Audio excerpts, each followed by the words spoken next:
नमस्कार, मैं हूँ रंजन कुमार और आप देख रहे हैं literary characters of Ranjan Kumar. और इसमें अभी चल रही है कहानी अतश्री नवल नारायण कथा, मेरे उपन्यास बड़ा बाबू पर आधारित ये वीडियो सीरीज। और आज इसका 24वां अंक। 23 अंक अब तक पूरे हो चुके हैं और पिछले अंक में हमने कहानी कहां पर छोड़ी थी आपको याद है?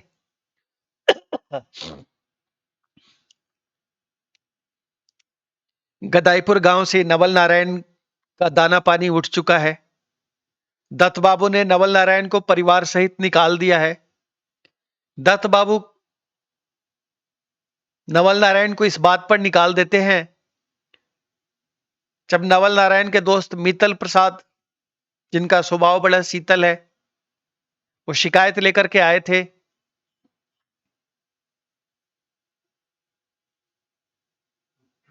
कि मेरा बेटा बकरी चराए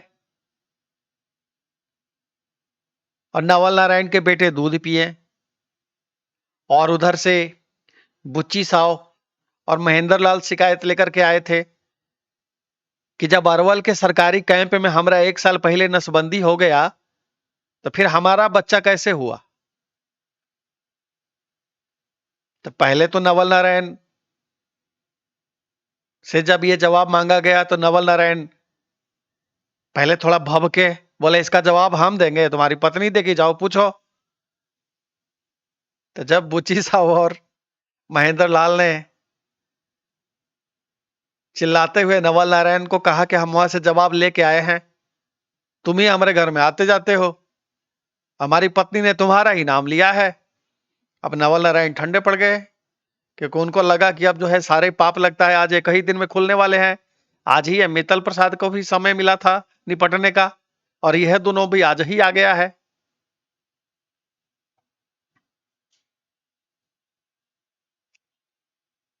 तो सारी फजीहत से बचने के लिए दत्त बाबू के पास एक ही ऑप्शन था कि उनको नवल नारायण को अपने घर से बाहर कर दे, गदाईपुर से। और वो करके उन्होंने कहा कि बुच्ची साहब और महेंद्र लाल, तुम अपना नवल नारायण से फरिया लेना, हम इसको अपने घर में नहीं रखते हैं। क्योंकि बुच्ची साहब और महेंद्र लाल ने कहा आपके घर में रहता है तो आपकी जिम्मेदारी नहीं कैसे है। तो उसी पे दत्त बाबू ने कहा था कि तो हम उसको अपने घर से बेदखल कर देते हैं, निकाल देते हैं, और तुम अपना जैसे हो इससे फैसला कर लेना। तो नवल नारायण गदाईपुर गांव से निकल के अपने 3 बच्चों और पत्नी के साथ अरवल के पोस्ट ऑफिस में जो पोस्ट मास्टर साहब थे, जिनको नवल नारायण अपनी ड्यूटी के बदले जनकिया की ड्यूटी कराने के लिए पैसे भी दिया करते थे हर महीने अपनी सैलरी का कुछ हिस्सा, तो उनके घर में ले जाके अपने पत्नी और बच्चों को रख देते हैं। यहीं पे उस दिन की कहानी खत्म हो गई थी और जनार्दन चाचा और संजय भैया लानते भेजने लगे थे। जब मैं लौट के आता हूं आगे की कहानी उनको बताता हूं, तब जनार्दन चाचा पूछते हैं कि आगे की कहानियां बताइए, उसके पहले रंजन बाबू एगो और बात पूछना है। तो मैं बोला पूछिए जनार्दन चाचा। तो जनार्दन चाचा पूछते हैं कि ऐसे तो आप कहे हैं कि जिसका जिक्र करने का जरूरत नहीं है इस कहानी में उसका नहीं करेंगे, लेकिन एगो और बात पूछना है कि हंस जी के घर में जो एक हंस जी के गया वाली बहन थी, जहां कहे थे कि हंस जी की छोटी बहन गई थी और वो फिर वहां रुकी नहीं थी और इधर माया ने अपने बच्चे बदल लिए थे अपनी बहन से, तो जिसको हंस जी लिवा गए थे फिर वहां से सीधे जहां ड्यूटी करते थे वहां, तो जो गया वाला बहन थी उसका क्या हुआ, बाल बच्चा हुआ कि नहीं हुआ। मैं बोला जनार्दन चाचा इसका उत्तर यह है कि अरनौआ के जन्म होने से पहले जो माया का दूसरा पुत्र होता है वहां पचनामा में, उसके पहले हंस जी की उस बहन ने एक पुत्र को जन्म दिया था। अब कहां कैसे किन परिस्थितियों में, ये चूंकि इस कहानी का हिस्सा नहीं है इसलिए हम उधर नहीं गए, लेकिन आपकी जिज्ञासा है तो इस जिज्ञासा को शांत कर देते हैं। और एक और जिज्ञासा शायद आपकी होगी, नवल नारायण की एक बड़ी बहन का शादी भी दत्त बाबू इस बीच में कर चुके हैं। वो कहानी का हिस्सा ना होने के कारण हमने उसका जिक्र नहीं किया, क्योंकि इस कहानी से उसका कोई खास लेना देना नहीं है। तो नवल नारायण की शादी करने के बाद अपने इस दूसरे बेटे के शादी, वीरेंद्र के शादी के बीच में दत्त बाबू अपनी एक बड़ी बेटी का शादी निपटा देते हैं। और जिस वक्त इधर शादी हो रहा होता है, माया उधर अपने मायके में ही थी, माया का उधर दोंगा भी नहीं हुआ था। जिस वक्त नवल नारायण लौट के आते हैं वहां से, हंस जी द्वारा रगेदे गए थे, भगा दिए गए थे, पचनामा गए थे तो अपने ब्याह के बाद। तो उसके बाद तो नवल नारायण उधर जाते नहीं थे। नवल नारायण ने कसम खाई थी, अगर आपको याद हो। तो जनार्दन चाचा बोले हाँ रंजन बाबू याद है पूरा कहानियां। मैं बोला तो उसी समय में, इसके पहले की माया का दोंगा हो, दत्त बाबू ने अपनी एक बेटी का शादी कर दिया। और अब जो दत्त बाबू की छोटी बेटी थी, उसकी शादी के लिए वो लड़के ढूंढ रहे थे। अपने दो बेटों की शादी करने के बाद जब नवल नारायण के साथ ये गदाईपुर गांव में कांड होता है और नवल नारायण घर से बाहर कर दिए जाते हैं, तो संजय भैया बोले चलिए आगे का कहानियां बताइए कि तो नवल नारायण का आगे का होता है। अब इनके पास तो पैसा भी नहीं है, रहने के लिए घर भी नहीं है। मैं बोला संजय भैया बिल्कुल सही कह रहे हैं, सैलरी का आधा तो ये जनकिया को दे देते हैं और आधा का आधा उसके दो हिस्सा करके उसरी और अरवल के पोस्ट मास्टर को दे देते हैं। तो बची जो सैलरी है इनके पास, वो पूरे सैलरी की एक चौथाई है। और ऐसे में दत्त बाबू ने परिवार समेत इनको निकाल दिया है, 3 बाल बच्चों के साथ। तो जनार्दन चाचा ने कहानी को रोकते हुए कहा कि एगो और बात बड़ा आश्चर्यजनक नहीं लगता है, कुल मिलाकर के 32 महीना में नवल नारायण के 3 पुत्र हो गए। मैं बोला बिल्कुल सही कह रहे हैं जनार्दन चाचा। जो नवल नारायण का पहला पुत्र पैदा हुआ है और उसके बाद जो ये तीसरा पुत्र पैदा हुआ है बकलेसवा, अभी उन्हें पैदा हुआ है और न हुआ, तो पहले से लेकर तीसरे के जन्म के बीच में 30 से 32 महीने का ही फर्क है। और इस 32 महीने में नवल नारायण 3 बच्चे पैदा करते हैं। और ये भी किसके भरोसे पैदा कर रहे थे? दत्त बाबू के भरोसे, क्योंकि ये तो कुछ कमाते धमाते नहीं थे। जो कमा धमा रहे थे वो जनकिया में लुटा रहे थे और उन्हें बड़ा बाबू को रिश्वत दे रहे थे। तो पूरे अपने परिवार की जिम्मेदारी दत्त बाबू के ऊपर टाल करके और अपने बाल बच्चा पैदा करने में लगे हुए थे। और जब इनके छोटे भाई बिल्लू की नौकरी लग जाती है और उसके बाद बिल्लू की शादी हो जाती है, तब नवल नारायण की पत्नी माया को बड़ा भेदभाव महसूस होने लगता है। क्योंकि बिल्लू की पत्नी को, नवल नारायण की पत्नी माया को लगता था कि उसको ज्यादा हमारी सास द्वारा ख्याल किया जाता है, क्योंकि इसका पति कमा करके घर के संचालन के लिए पैसे देता है। तो संजय भैया बोले जाहिर सी बात है रंजन बाबू, नवल नारायण नालायक निकम्मे थे और घर में संचालन में कोई पैसा नहीं देते थे, तो भेदभाव तो होता होगा थोड़ा बहुत। तो मैं बोला बिल्कुल इसे इनकार नहीं किया जा सकता। जब नवल नारायण निकम्मे निठल्ले हैं और घर के संचालन के लिए कोई इनकम नहीं करते हैं, जो इनकम करते हैं वो उधर ही अपने आप में ही लुटा देते हैं, बर्बाद कर देते हैं। तो दत्त बाबू इनके बच्चे भी पाल रहे थे, दत्त बाबू इनके परिवार का देखभाल भी कर रहे थे। तो जाहिर सी बात है कि जो घर के कमाऊ सदस्य थे वो दत्त बाबू थे और दूसरे कमाऊ सदस्य वो दत्त बाबू का वो जो दूसरा पुत्र बिल्लू है वो है। तो कुछ भेदभाव नवल नारायण की पत्नी को महसूस होता होगा और दत्त बाबू की पत्नी करती होंगी, लेकिन जितना करती होंगी उससे कई गुना ज्यादा बढ़ा चढ़ा करके नवल नारायण की पत्नी माया उसे प्रचारित भी करने में लगी होगी। जनार्दन चाचा बोले ठीक बात है, अपना नहीं दिखता है कि हमारा कमी कहाँ है। अपने पति का कमी नहीं दिख रहा है माया को, लेकिन यह जरूर दिखता होगा कि हमारे साथ उल्टा क्या हो रहा है।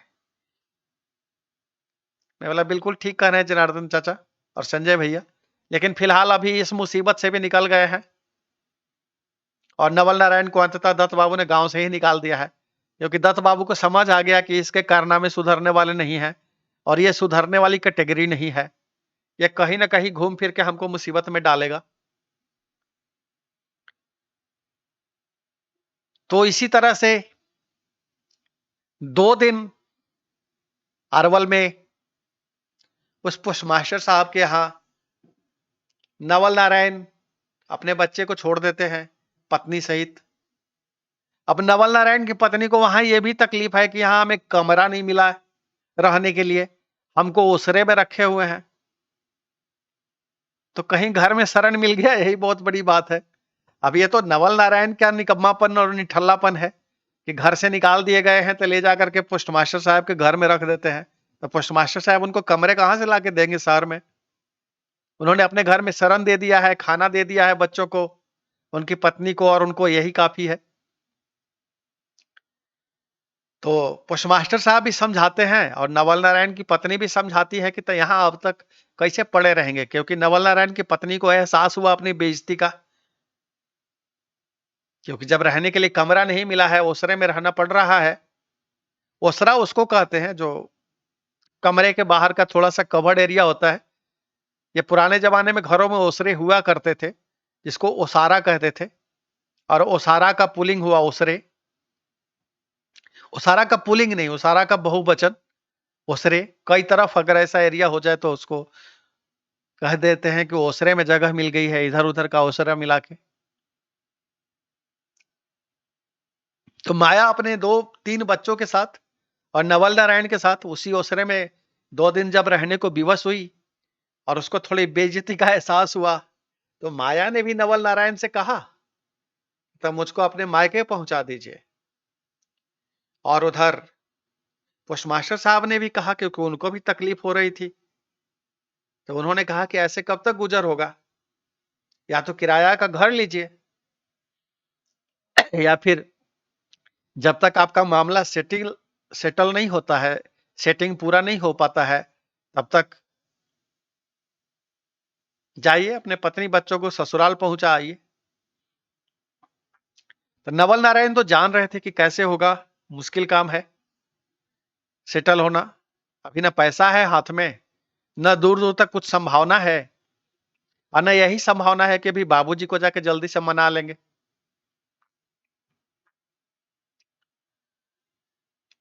तो ये जो नवल नारायण के जो तीनों पुत्र हैं, तो उसमें जो माया का सबसे बड़ा पुत्र है, जिसमें नवल नारायण और माया का कोई योगदान नहीं है, जो माया ने अपने घर परिवार को बचाने के लिए, अपनी गृहस्थी बचाए रखने के लिए, अपने आप को ससुराल में काबिज कराए रखने के लिए अपनी बहन के बच्चे को उठा लाई थी, बदल लाई थी, क्योंकि माया का बच्चा मर गया था। ये सब कहानी आपको पता ही है।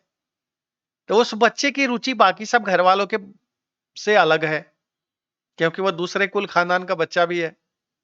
उसकी रुचि भिन्न है, उसकी आदतें भिन्न हैं। और वो वहां दत्त बाबू के घर में जब दत्त बाबू को देखता है सुबह-सुबह पूजा करते हुए, तो उसका रुझान पूजा करने में है। और दत्त बाबू भी उसको पूजा करने में उसका रुझान देखते हैं। तो दत्त बाबू ने उसे हनुमान चालीसा भी टूटे-फूटे भाषा में पढ़ना सिखा दिया था। अब उस बच्चे की रुचि हनुमान जी में है। उस बच्चे की रुचि सुबह-सुबह वहां मंदिर में दत्त बाबू के पूजा करने के तुरंत बाद जाकर के शिव जी के लिंग पर जल चढ़ाने में है। तो उस बच्चे का भी कालक्रम टूट गया था, क्योंकि अब ना मंदिर मिल रहा है, ना शिव जी का लिंग मिल रहा है। तो बच्चा एक ही काम कर सकता है, हनुमान जी का हनुमान चालीसा टूटे-फूटे शब्दों में जैसे उसे आता है, वो पढ़ता रहे। तो नवल नारायण ने ये सुना, तो पापी से पापी आदमी को भी जब वो कष्ट में पड़ता है ना, तो उसे भगवान याद आने लगते हैं। तब नवल नारायण को भी सूझा कि ये बच्चा हनुमान चालीसा पढ़ रहा है, तो हनुमान जी तो सब चीज से पार लगाने वाले हैं। तो नवल नारायण सबसे पहला काम ये करते हैं कि एक जाके हनुमान जी का फोटो ले आते हैं। बहुत ही सुंदर मूर्ति, फोटो नहीं मूर्ति कहिए, छोटी सी मूर्ति हनुमान जी गदा लिए हुए हैं, एक हाथ उठाए हुए हैं आशीर्वाद मुद्रा में, और वो उस बच्चे को देते हैं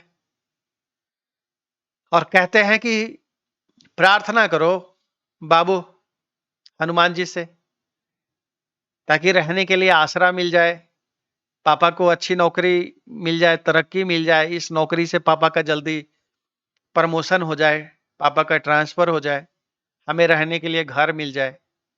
हनुमान जी की इस मूर्ति से प्रार्थना करोगे तो हनुमान जी खुश होंगे और तुम्हारी प्रार्थना सुन के तुम्हारे पापा के ऊपर कल्याण करेंगे। और उधर माया से कहते हैं नवल नारायण कि ये जो बकलेसवा है सबसे छोटा, इसको भी कहिए कि ये भी कुछ प्रार्थना करे। तो माया सीधे मना कर देती है, कहती है ये प्रार्थना नहीं करेगा। आपने ऐसे ही प्रार्थना करके हमारी उस बेटी को मरवा दिया था, ऐसे ही नौकरी की प्रार्थना उससे कराते थे, ये नहीं करेगा।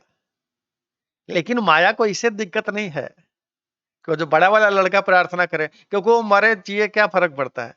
जो लॉजिक माया ने अपने इस बकलेसवा के लिए लगाया, उस लॉजिक के साथ उस बच्चे के साथ खड़ी नहीं हुई। ये अलग बात है कि भगवान से प्रार्थना करने से कोई मरता जीता नहीं है। तो नवल नारायण की नौकरी लग जाए, प्रमोशन हो जाए, इसके लिए वो बच्चा हनुमान जी के उस मूर्ति के सामने, जो नवल नारायण ने ला करके दिया था उन 2 दिनों में उस बच्चे को, वो सामने रख के हनुमान चालीसा पढ़ते हुए बच्चा प्रार्थना करता है। और इस बीच में माया समझाती है नवल नारायण को, और पोस्टमास्टर साहब समझाते हैं कि तो इनको जाके अपने ससुराल पहुंचा लाइए। तो नवल नारायण की बुद्धि जागती है, और इस बीच में नवल नारायण का एक प्रमोशन एग्जाम होने वाला था। तो नवल नारायण पूरी तरह से अपने उस एग्जाम पर फोकस करते हैं कि अगर ये एग्जाम हमने क्लियर कर लिया, प्रमोशन एग्जाम डिपार्टमेंटल, तो हमें इसके आगे बड़े पोस्ट ऑफिस में किसी में डाक बांटने की, पोस्टमैन की ड्यूटी मिल जाएगी। जो काम वो गांव के छोटे पोस्ट ऑफिस में करते थे, उस वक्त तो टेम्पोररी कर रहे थे, और यहां से पोस्टमैन ये परमानेंट हो जाएंगे और बड़े पोस्ट ऑफिस के पोस्टमैन हो जाएंगे। ये नवल नारायण को पता था। नवल नारायण उसी के लिए प्रार्थना करने बोल रहे थे। तो अंततः तीसरे दिन नवल नारायण अपनी पूरी फैमिली को उठाते हैं, और पहली बार बिना बुलावे के, माया को बुरा तो लग रहा है नवल नारायण की माया को कि बिना बुलावे के मायके नहीं जाना चाहिए, ये पहली बार जाना हो रहा है जब भैया हमको लिवाने नहीं आए हैं इज्जत से। और नवल नारायण की माया को यह भी पता है कि वहां हमारी इज्जत कितनी होती है, क्योंकि हंसनी जी खपा खपा सी रहती हैं माया के चरित्र के कारण। और हंस जी इस बार तीसरा जब बच्चा हुआ तो पूछने भी नहीं आए। जो हंस जी पहले बच्चे के समय बड़ा उत्सुक थे कि सुदिन कैसे सदना है, और उन्होंने दत्त बाबू को चैलेंज तक कर दिया था कि हमारे घर में ये रिवाज है। और जब लेके गए थे, तो माया शायद इतिहास की पहली ऐसी स्त्री है जनार्दन चाचा, जो अपने एक बच्चे को लेके जाती है सुदिन सधाने के लिए मायके में, और मायके में दूसरा बच्चा पैदा हो जाता है, उसका सुदिन सधाने फिर ससुराल आती है। ऐसा सबके साथ नहीं होता होगा, लेकिन ये माया के साथ यह अजूबा भी घटा है। संजय भैया और जनार्दन चाचा इस पर हंसने लगे। फिर मैं उनको आगे की कहानी बताता हूं। लेकिन वही हंस जी, अब जब माया का तीसरा बच्चा हुआ है, यह बकलेसवा जन्म लिया है, तो बकलेसवा को भी हुए जब नवल नारायण को घर से निकाला गया था, तो 8 से 9 महीने का बकलेसवा हो चुका है। लेकिन अब तक हंस जी ये पूछने नहीं आए हैं कि इसका सुदिन कैसे सधेगा। तो माया को थोड़ा और भी लाज शर्म लग रहा है कि इस बार हमारे पुत्र जन्म के बाद मायके से कोई पूछने भी नहीं आया है हालचाल। न भौजिया चिट्ठी लिखती है, न भैया ने ही चिट्ठी में कुछ कहा है, न लियाने ही आए हैं, न सुदिन का कोई बात ही करने आया है। और अब यहां मुसीबत नवल नारायण पे ऐसी पड़ गई है कि नवल नारायण क्या करेंगे। अब जबरदस्ती पहुंचाने जा रहे हैं। माया खुद भी कह रही है कि हमको मायके पहुंचा दीजिए, लेकिन शर्म भी है कि बेटा जन्म लेने के बाद, तीसरा बच्चा का जन्म के बाद भैया आए भी नहीं, बुलाए भी नहीं, कोई चिट्ठी भी नहीं लिखे, और परिस्थिति ऐसी हो गई है कि जाना पड़ेगा। तो अंततः नवल नारायण माया को लेके सभी बाल बच्चों समेत पचनामा पहुंचते हैं। तो वहां हंसनी जी हैरान, गांव में हंस जी थे नहीं। हंस जी और कंस जी तो बाहर ही रहते थे। और इस बीच में वहां पचनामा में एक और डेवलपमेंट हुआ था।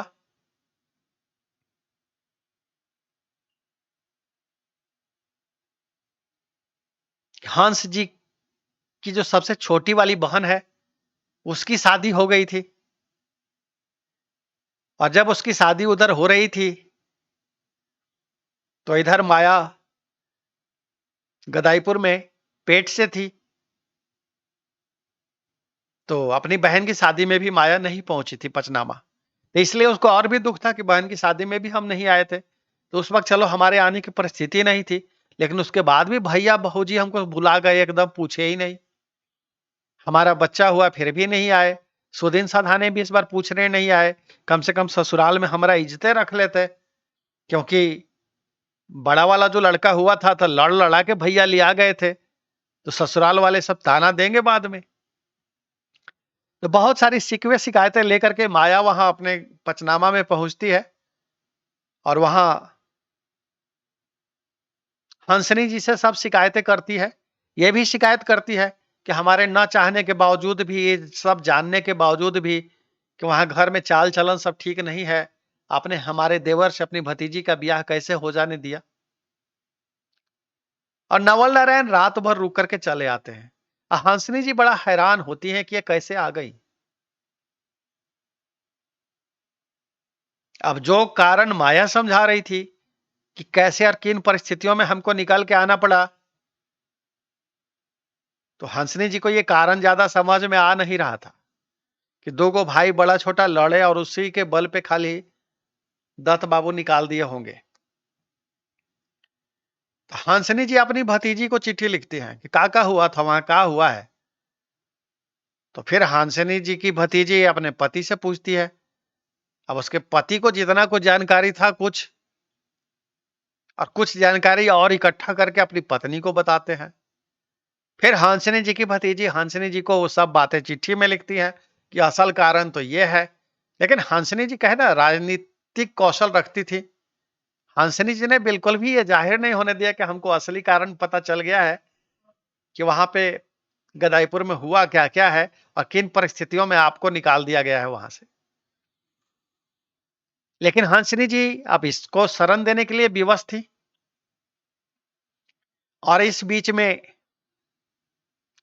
जो हंस जी की वो बहन थी जिसके पति पहले से एडमिट है, जिसके बच्चे को छीन करके माया को दे दिया गया था हंस जी के द्वारा, तो वो बहन भी वहां थी।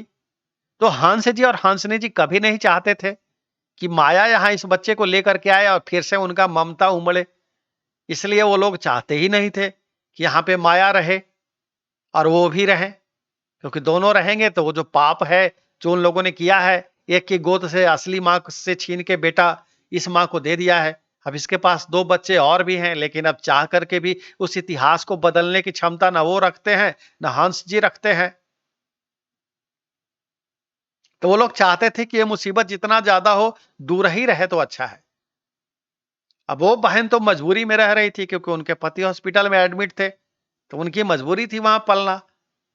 अब इधर नवल नारायण की भी मजबूरी हो गई अपनी पत्नी और बच्चों को वहां छोड़ देना। तो ये सभी पचनामा में जाकर के पड़ गए। तो इससे उस बच्चे की मां को वहां पे जाके थोड़ा खुश हुई, क्योंकि उसके नजरों के सामने फिर से उसका बच्चा आ गया था, फिर से उसके पास बहाने थे। तो माया तो वहां जाकर के निश्चिंत हो गई, क्योंकि फिर वो बहन थी देखने वाली। और वो अपने उस बच्चे के कारण बाकी भी माया के जो दो बच्चे थे उनका भी बड़ा केयर करती थी। मौसी तो थी ही सब बच्चों का वो, एक की माँ थी, दो की मौसी थी। तब ये भेदभाव कैसे करती कि उसमें जो एक उसका वाला बच्चा है उसका केयर करे और बाकी दो को छोड़ दे। तो वो सबका केयर करती थी। और माया के फिर से पंख लग गए। अब जैसे ही माया उधर पचनामा में पहुंचती, उधर विष्णु पठकवा का भी ड्रामा शुरू हो जाता, वो बार बार आने लगता पचनामा। रतन तो गांव का था ही। नबी मियां ने दूरी जरूर बना ली थी। नबी मियां अब हंस जी की इस बहन की तरफ देखते भी नहीं थे, क्योंकि नबी नबी मियां को पता था कि यहाँ पे अब हमारे लिए मुसीबत होगी। इस बीच में एक और डेवलपमेंट जो हुआ था वो ये था कि हंस जी के पिताजी इस बीच में काल कवलित हो गए थे। काल के क्रूर पंजों में उनके पिताजी समा गए थे। और उस वक्त भी माया अपने पिता की मृत्यु पर भी नहीं जा सकी थी, क्योंकि माया इधर पेट से थी। जब ये बकलेश्वर का जन्म होने वाला था, उसके पहले ही उधर ये घटना घटी थी, तो उसमें भी माया वहां नहीं जा सकी थी मायके। तो बहुत सारे इवेंट उधर हो गए थे पचनामा में, और उसके बाद माया यहां आई थी। अब हंसनी जी तो कोशिश करती थी कि उस पर नजर रखें, लेकिन कितना नजर रखेंगी। तो किसी तरह से 5-6 महीने का समय कटता है, और इस बीच में उधर नवल नारायण, उनका प्रमोशन एग्जाम हो जाता है, रिजल्ट की प्रतीक्षा कर रहे हैं। और बीच बीच में नवल नारायण कभी किसी से कर्जा लेके, कभी किसी से कर्जा लेके, वो बुची साव और महेंद्र लाल, इन दोनों से वादा करते हैं कि हम किस्त पर तुम्हारा जितना पैसा भी है ना, वो हम दे देंगे। अब उसने काफी सारे पैसे का डिमांड कर दिया दोनों ने मिलके। नवल नारायण के ऊपर बहुत सारी देनदारियां अपनी बता दी, और ये भी बता दिया कि अब हमको जो है अपना नसबंदी जो हमको सरकारी किया है, जब हमारी पत्नी मां बनने वाली है, हम अभी नसबंदी अपना वापस करवाएंगे। इस नसबंदी ऑपरेशन को खत्म करने का एक ऑपरेशन होता है पटना में, हम वो करवाएंगे, इसका पैसा नवल नारायण तुम दोगे। अब नवल नारायण के सामने कोई चारा नहीं था, क्योंकि नवल नारायण फंसे हुए थे। तो नवल नारायण कहते हैं हम सब कर देंगे, लेकिन किस्तों पर पैसा देंगे, क्योंकि हमको जितना सैलरी मिलेगा हम उसी के अनुसार न देंगे। तो वो लोग राजी हो जाते हैं। तो उनका एक तरह से किस्त बना जाता है कि महीने महीने इतना पैसा ही देंगे, और नवल नारायण हर 3 महीना में एक बार आके उनको वो पैसा दे जाएंगे। जनार्दन चाचा बोले हद है, नवल नारायण के कारनामे और नवल नारायण की देनदारियां। तो मैं बोला बिल्कुल, अब जो व्यभिचार नवल नारायण ने किया था उसकी कीमत ये वसूल रहे थे। और उस जमाने में जब कोई ईएमआई का नाम नहीं जानता था कि मासिक किस्तें कैसे कटती हैं कर्जे की, तो अपनी मासिक किस्त उसी वक्त से ही नवल नारायण दे रहे थे, बुच्ची साहब को और महेंद्र लाल को। और कुछ कर्जे बाकी थे, क्योंकि अब जाहिर सी बात है, जब याराना टूट गया था तो मित्तल प्रसाद की पत्नी मित्तल प्रसाद, वही इनके जिगरी दोस्त, जिनका स्वभाव बड़ा शीतल है, लेकिन वो शीतल स्वभाव अभी थोड़ा गर्म हो रखा था नवल नारायण के ऊपर। तो उन्होंने भी अपनी बहुत सारी देनदारियां नवल नारायण के ऊपर रख दी थी। बोले हमारी पत्नी ने भी कहा है आप उसे ठग ठग के बहुत पैसा ले गए हैं, क्योंकि जब याराना टूट गया तो उधर से भी स्नेह बंधन छूट गया ना। तो उन्होंने उनको भी याद आने लगा मित्तल प्रसाद की पत्नी को। तो उन्होंने अपने पति को ये सब बातें बता दी थी कि हमारा जो बच्चा मरा था, नवल नारायण ने उसको खैनी खिला दी थी, उसके मुंह में खैनी डाल दिया था। और नवल नारायण ने कहा यह था कि हम 2 बार बनाने के लिए खैनी बनाए थे, 2 बार खाने के लिए, और उसको हमने बेड पर रख दिया था। अब बचवा उठा के खा गया। से हमको तो नहीं भरोसा होता है कि बचवा उठा के खैनी खा जाएगा। और अगर खैनी बनाए थे और एक खिल्ली आप खा गए थे और एक अपना आगे के लिए रखे थे, तो बिस्तर पर क्यों रखे थे? तो मित्तल प्रसाद ये भी पूछने लगे नवल नारायण बिस्तर पर कर क्या रहे थे वहां पे, हमारे कमरे तक क्यों गए थे? तो मित्तल प्रसाद की पत्नी ने कहा कि वही बाबू को लिए हुए थे खिलाते हुए, और बाबू सोना चाह रहा था तो उसको लेके वहां चले गए थे। तो मित्तल प्रसाद और भी गर्म हो गए थे इसके बाद। अब मित्तल प्रसाद को याद आ रहा था, और मित्तल प्रसाद की पत्नी ने अपने आप को सुरक्षित बचाते हुए नवल नारायण के ऊपर जितने ठीकरे फोड़ सकती थी, क्योंकि अब मित्तल प्रसाद की पत्नी को गुस्सा था कि क्यों नवल नारायण गांव से भाग गए एराना तोड़ करके, आते हमारे पास बैठते समझौते करते। लेकिन अब मित्तल प्रसाद की पत्नी को क्या पता है कि नवल नारायण के साथ ही अकेली समस्या थोड़ी आई है केवल मित्तल प्रसाद की, क्योंकि मित्तल प्रसाद की पत्नी को लगता था कि अगर नवल नारायण हमारे पास लेके आते तो हम मित्तल प्रसाद को फिर से समझा लेते, तो नवल नारायण ने हमारा इतना भी भरोसा काहे नहीं किया। लेकिन अब मित्तल प्रसाद की पत्नी को क्या पता कि वहां बुच्ची भी लठ लठ लेके खड़ा था, और महेंद्र लाल भी खड़ा था। नवल नारायण बुरी तरह फंस चुके थे, और ऊपर से दत्त बाबू ने समय दिया ही नहीं, तुरंत उसको कहा कि बस अभी के अभी घर से निकलो। तो वो अपना गुस्सा मित्तल प्रसाद की पत्नी भी जाहिर कर रही थी। तो हुआ क्या था कि जब प्रेम खत्म हुआ तो, और लगा कि नवल नारायण धोखा देके गए हैं बिना हमको कुछ बताए हुए, हमारे पास मामला सलटाने के लिए नहीं लाए, तो उनको बहुत ज्यादा गुस्सा आ गया था। तो गुस्सा आ गया था तो उन्होंने मित्तल प्रसाद से नवल नारायण के प्रति जो क्षोभ भाव है वो सब व्यक्त कर दिया था, अपने आप को सुरक्षित रखते हुए जहां जहां नवल नारायण की शिकायत कर सकती थी वो सब कर बैठी। प्रेम का यह भी एक गुण है, हालांकि ये प्रेम नहीं था, ये नवल नारायण और मित्तल प्रसाद की पत्नी के बीच एक व्यभिचार था। लेकिन प्रेम का यह भी एक गुण है कि जब प्रेम समाप्त होने की ओर होता है तो दोनों एक दूसरे पर जम करके आरोप लगाते हैं और फिर प्रेम का इतना खराब रूप देखने को मिलता है कि जो जो आरोप नहीं लगने लगाए जाने चाहिए, जो साथ रहते हुए एक दूसरे की हर चीज को, जिसको अच्छाई बता रहे थे, अब उसी को बुराई के रूप में प्रकट किया जाता है। तो मित्तल प्रसाद की पत्नी आहत थी क्योंकि नवल नारायण ने कुछ सूचना दिया नहीं था उनको, गांव छोड़ के भाग गए थे। अब उन तक इतनी ही खबर थी मित्तल प्रसाद की पत्नी को, उनको क्या पता कि वहां घटा क्या क्या है। तो जब मित्तल प्रसाद को मित्तल प्रसाद की पत्नी ने और उकसाया तो मित्तल प्रसाद भी पहुंच गए थे अपनी देनदारियां लेके कि हमारी पत्नी को भी बहला फुसला के बहुत सारे पैसे लाए हो नवल, हमारा भी पैसा वापस करो। तो कुल मिला के गांव में तीनों के कर्जदार थे नवल नारायण।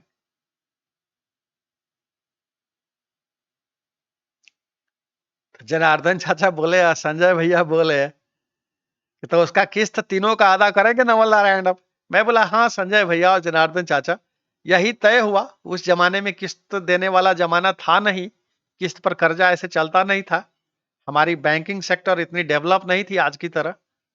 लेकिन नवल नारायण उस वक्त भी किस्त अदा कर रहे थे अपने गांव के इन तीन लोगों का। उनकी पत्नी के साथ अवैध संबंधों में रहे थे, जिसके कारण अब वो जो भी जुर्माना मांग रहे थे वो इनको देना तय था, अपनी इज्जत बचाने के लिए और अपने आप को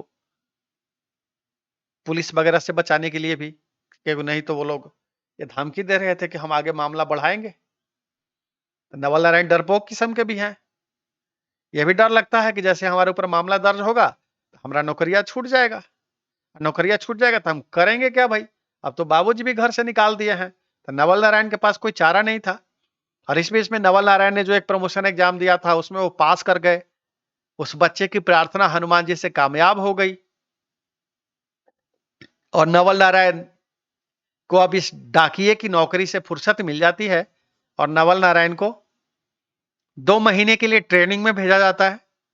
और ट्रेनिंग से लौट के आने के बाद नवल नारायण की नियुक्ति जहानाबाद के ही एक कुर्था के पोस्ट ऑफिस में कर दिया जाता है। उस वक्त जिला थक गया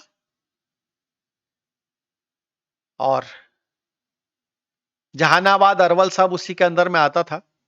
एक कुर्था में एक सब पोस्ट ऑफिस है जहां पे नवल नारायण को पोस्टिंग दी जाती है पोस्टमैन के रूप में, जो कुर्था के डाक बांटेगा।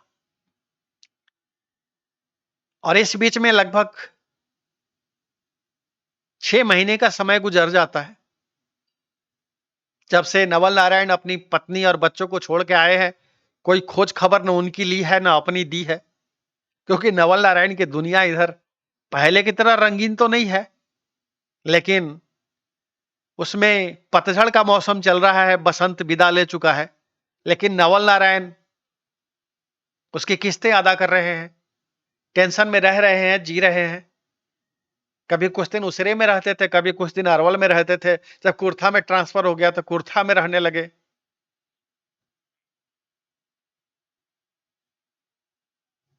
तो कुर्था में रहते हुए में अचानक से नवल नारायण को एक चिट्ठी मिलती है, हंसनी जी का लिखा हुआ। तब तक कुर्था में जब नवल नारायण पोस्टिंग गए थे तो उन्होंने एक चिट्ठी लिखी थी गांव में अपने ससुराल में अपनी पत्नी को और हंसनी जी को कि अभी हम कुर्था में आ गए हैं, ये हमारा पता है। तो उसी पते पर इनकी पत्नी का जवाब जाता है। उसमें तो कुछ खास नहीं था, लेकिन हंसनी जी का जवाब जाता है कि जब आपको नया जगह पोस्टिंग मिल गया है तो आपको रहने खाने सबका दिक्कत हो रहा होगा, तो आपको अपने बाल बच्चों को ले जाना चाहिए। तो नवल नारायण को समझ में नहीं आता है कि हंसनी जी ने क्यों कहा कि बाल बच्चों को ले जाना चाहिए। लेकिन नवल नारायण को यह समझ में आता है कि अगर ससुराल से ये चिट्ठी आ गई है कि ले जाना चाहिए, तो हमें सच में ले जाना चाहिए, ले आना चाहिए। तो वहां के पोस्ट मास्टर साहब से जो एक बड़े सज्जन पुरुष थे। कुर्था के पास ही एक गांव है सचई, वहां के पोस्ट मास्टर थे और बड़े ही सज्जन थे और बड़े ही इज्जतदार पोस्ट मास्टर थे। उनका नाम था श्री महेश शर्मा। तो महेश शर्मा जी को नवल नारायण कहते हैं कि कहीं किराए पे सर घर वर का इंतजाम करवा दीजिए, आपका तो अच्छा पहचान है, से अपने पत्नी और बच्चों को यहाँ हम ले आए। तो महेश शर्मा जी कहते हैं कि हमारा गांव बगल में है, हम वहीं रहते हैं और जो पोस्ट ऑफिस का क्वार्टर हमको मिला हुआ है पोस्ट मास्टर के नाते रहने के लिए हमको, तो हम तो उसमें भी रहते नहीं हैं, तो आप अपने परिवार समेत यहीं रहिए।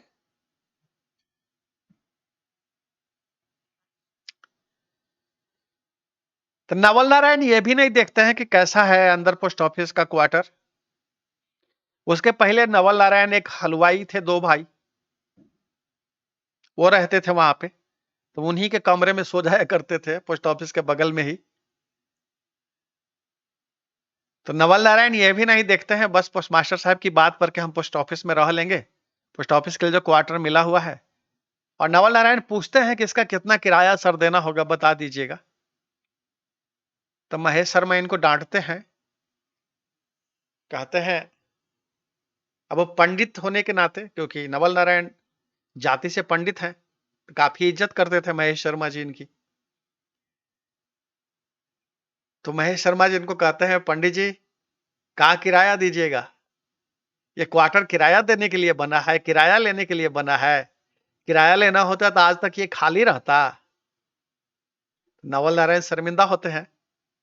महेश शर्मा जी कहते हैं आप अपने परिवार सहित यहाँ रहिए, कोई दिक्कत नहीं है, किराया पूछने सोचने का जरूरत नहीं है, सरकारी आवास मिला हुआ है, हमको जरूरत नहीं है, खाली रह रहा है, आप यहाँ रहेंगे अपने परिवार सहित तो हमको खुशी मिलेगा, ले आइए अपना परिवार और इसमें रहिए। तो नवल नारायण ने यह भी नहीं सोचा कि हम इसकी साफ सफाई करवा लें, खोल लें, देख लें। चुपचाप सीधा कुर्था से गाड़ी पकड़ते हैं जहानाबाद, और जहानाबाद से मखदूमपुर, और मखदूमपुर से पचनामा। और पचनामा में भी जैसे लगता है सब तैयारे बैठल थे, जैसे जाके कहते हैं कि हम अपना परिवार को ले आने आए हैं, तो सोचे होंगे कि शायद हंसनी जी कहेंगी एक आध दिन रुक जाइए, कल परसों फिर विदाई करते हैं। लेकिन नहीं, हंसनी जी भी तैयारी बैठी थी, बोली बिल्कुल सही बात है, ले जाइए, आपको भी खाना पीना का तकलीफ हो रहा होगा। क्यों? तो जनार्दन चाचा बोले हम बूझ गए, क्योंकि माया अपने रंग में रंग गई होगी। तो मैं बोला बिल्कुल सही पकड़े हैं जनार्दन चाचा। अब माया के लिए पहले वाले गुलछर्रे तो उड़ाने का अवसर वहां पे नहीं था, लेकिन हाँ इतना अवसर माया को जरूर मिल जा रहा था कि कभी रतन से मिला मुलाकात हो जाए, कभी बिशनुआ से बात हो जाए। और माया के ऊपर पहरे ज्यादा थे, और हंसनी जी नहीं चाहती थी कि अब यहां माया कोई गुल खिलाए, तो उन्होंने पहरे सख्त कर दिए थे। तो वो चाहती ही नहीं थी कि यहाँ पे माया ज्यादा दिन रहे। और दूसरा कारण था कि उस बच्चे के साथ फिर उस माँ का अटैचमेंट देखती थी हंसनी जी, तो वो चिंतित होती थी, बोलती थी जब थोड़ा सा डिटैच हो जाती है वो इस बच्चे के प्रति, तो फिर से ला करके नवल नारायण यहाँ पे छोड़ गए, जब तक ये बच्चा यहाँ रहेगा तो फिर ये माँ कैसे डिटैच होगी, फिर इसको तकलीफ। तो हंसनी जी इसलिए चाहती थी कि ये बच्चा दूर रहे, अपनी माँ के पास ना रहे। अब जब मौसी को ही माँ बना दिया है हंस जी ने, तब उसी के साथ रहे। अब अगर पचनामा में ये इनकी रहनी मजबूरी है, और अगर ये बच्चे के साथ ये माया भी यहाँ पे रहेगी, तो फिर असली माँ से बार बार उस बच्चे की मुलाकात होती रहेगी, तो न बच्चा शायद डिटैच हो पाएगा और न माँ। तो हंसनी जी की सोच अपने परिवार के लिए हुए निर्णय के प्रति ठीक ही रही होगी, इसलिए हंसनी जी ने तुरंत आनन फानन में इनको, माया को, इनके तीनों बच्चों के साथ विदा कर दिया। तो कुल मिला के आप ये समझिए कि लगभग 10 महीने का समय माया ने अपने मायके में काटा। और इन 10 महीनों में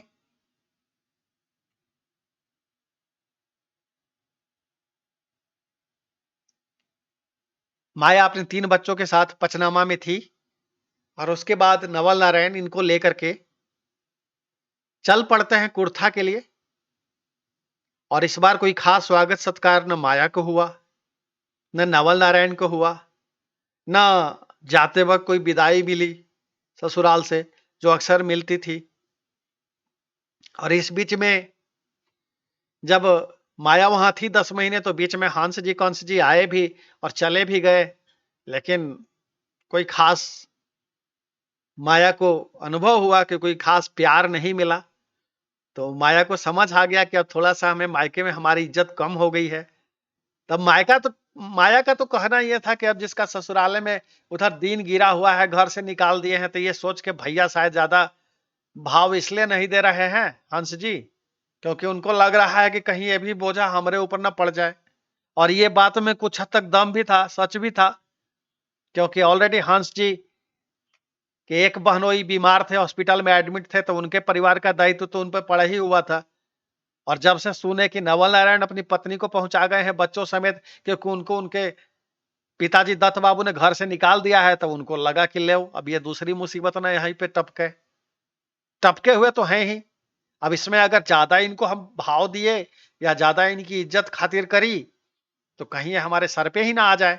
तो इसी पीरियड में तब तक नवल नारायण ने एक चिट्ठी लिख दी कि हमारी कुर्था में ट्रांसफर हो गया है, हम प्रमोशन एग्जाम पास कर गए हैं। तो हंसनी जी ने मौका देखा और चौका मार दिया और कहा कि तो आपको अब नए जगह पे तकलीफ हो रही होगी, अपने बाल बच्चे ले जाइए, क्योंकि वहां आप कैसे रहेंगे, अकेले बनाएंगे खाएंगे।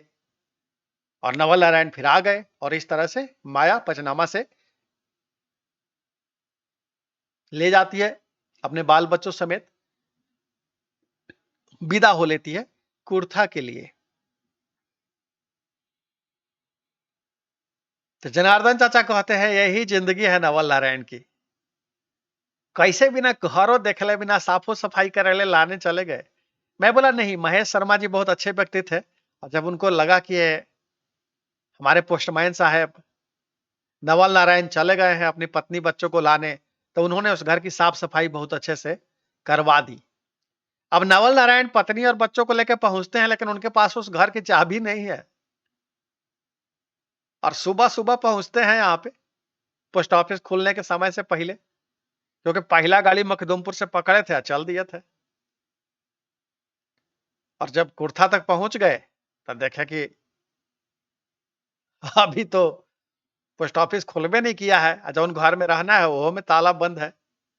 तो जिस हलवाई के दुकान में रहते थे, उसी हलवाई के दुकान में इंतजार कर रहे थे 8:30 बजे से 10 बजने का, ताकि पोस्ट ऑफिस खुले और बड़ा बाबू आवे तो चाबी मिले।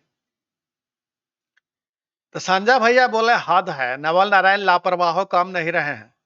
तो मैं बोला बिल्कुल संजय भैया। तो जनार्दन चाचा बोले इसीलिए ना लानत भेजते हैं संजय, नवल नारायण इसीलिए ना लानत के काबिल हैं, जिम्मेदारी का कन्हू एहसास नहीं है जितना आप तक कहानी सुने हैं। हमने कहा बिल्कुल सही बात कह रहे हैं जनार्दन चाचा, तो आप लानत भेज रहे हैं तो भेज ही दीजिए। तो संजय भैया बोले लीजिए हम भेज देते हैं, क्योंकि हमको पता है आप ब्रेक बजाना चाहते हैं। आज का अध्याय खत्म करेंगे ये वाला, और फिर बाद में बताएंगे ब्रेक से आके। मैं बोला नियम कानून तो आपको पता ही है संजय भैया और जनार्दन चाचा, कि अब लघु शंका जाना पड़ेगा, वक्ता को कोई उपाय है नहीं।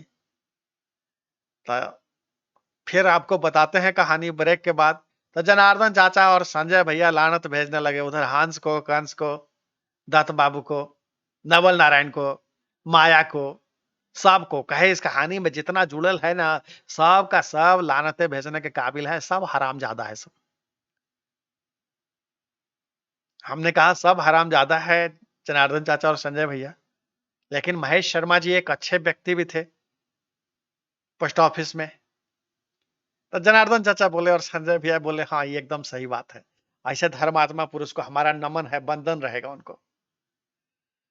तो हमने कहा महेश शर्मा जी को नमन बंधन जरूर रहेगा, और बाकी सबको आप लानत भेजिए, तब तक मैं बाथरूम से आता हूं, तो फिर आपको आगे की कहानी बताता हूं चाय कॉफी के साथ। हमारे श्रोता भी हैं सब समझदार, उनको पता है, वो देख रहे हैं literary characters of Ranjan Kumar, और जब बात लानत तक आ जाती है तो खत्म हो जाता है एपिसोड, और चले जाते हैं रंजन कुमार बाथरूम कह के कि सप्रेम नमस्कार। यही फिर दोहरावेंगे ना, 24वां एपिसोड है ही। मिलते हैं फिर आपको 25वें एपिसोड में। सप्रेम नमस्कार।